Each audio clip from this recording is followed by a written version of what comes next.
杜固被认证为大修行者的转世。尊贵的詹杜固仁波切的第21转世是清朝的康熙皇帝。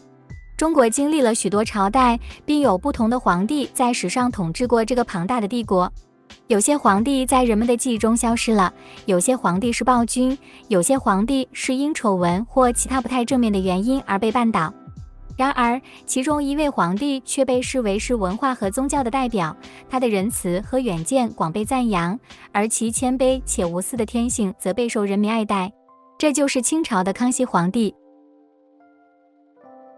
虽然历史上没有记载，康熙的父亲顺治皇帝对佛法有很大的兴趣，并计划在康熙出生后不久就卸下他的王位。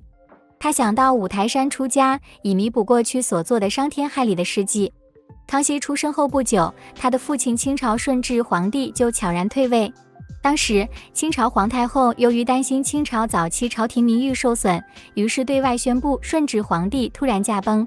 然而事实却是顺治皇帝已经在智慧佛文殊菩萨的圣地五台山出家为僧。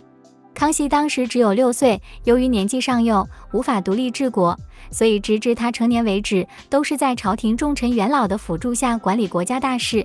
经过了多年的战乱，康熙正式亲政后，给国家带来了急需的和平与稳定。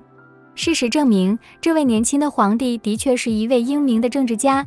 他鼓励朝廷百官多读诗书，从而减少宫中内斗。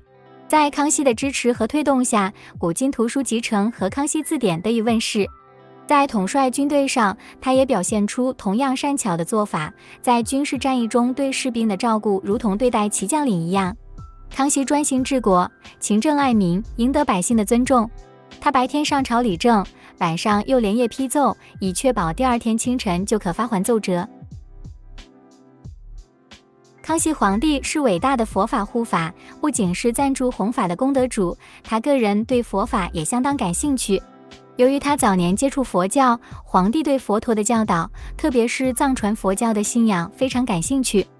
他对他所有遇见的众生和臣民都表现出本能的同情，从没有显示出皇帝的傲慢。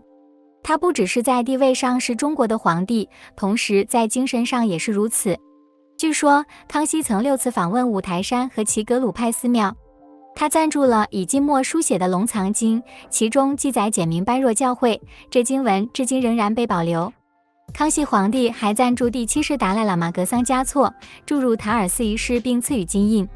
鉴于他乐善好施的本性，慷慨赞助佛法事业和本人对佛教的兴趣，许多名人和佛教大师都认为康熙不仅仅是一位世俗的皇帝。蒙古大学者洛桑丹丁是首位先确认康熙与活佛扎巴坚赞及文殊菩萨的关联。他的 Bibam 中写道，关于他观修时见到萨迦班智达、宗喀巴大师和班禅洛桑他赞的一个景象。在他观修的意境中，班禅洛桑他赞给了预言。洛桑丹丁认为，那意味着一旦活佛扎巴坚赞去世，中国的皇帝就会出世。这是后来森巴堪布木羊年西藏历表所证实。这里记录到康熙皇帝出世，并且为活佛扎巴坚赞的转世而闻名。洛桑丹丁相信康熙是活佛扎巴坚赞文殊菩萨的化身，这已被许多其他高僧大德证实。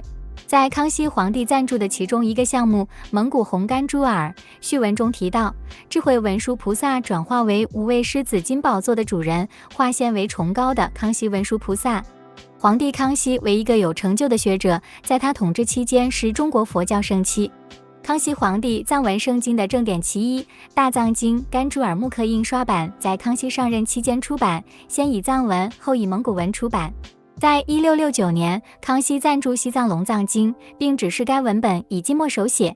龙藏经是一个经由藏族翻译的关于佛陀的所有教诲和戒律，并称为藏文大藏经甘珠尔。甘珠尔分为律、般若、华严、宝积、诸经、秘密等6部。它超过5万页108函，这大量的手稿以藏文泥金书写在特制的瓷琴笺上，上下金版彩绘756尊诸佛造像，是以各式镶嵌珠宝，再以黄、红、绿、蓝、白5色丝绣金莲保护。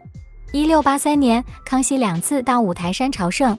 在春天，他赞助了许多法会仪式，回向给皇室成员的延寿。在秋天，他再次到访，为祈愿太皇太后扶起眼帽圣寿无疆的法会做准备。这项法会是康熙统治时期为皇室最常赞助的仪式。康熙帝开始了让西藏喇嘛进行法会，为亲人延年益寿的传统，也为他的王国的兴盛祈福。以上就是今天的全部内容。总结来说，康熙执政的时代是一个进步与繁荣的时代，为中国迎来了文化、经济、科学和宗教兴盛的崭新一页。最后，愿将这段影片的功德回向给所有的母亲众生，愿一切母亲众生离苦得乐。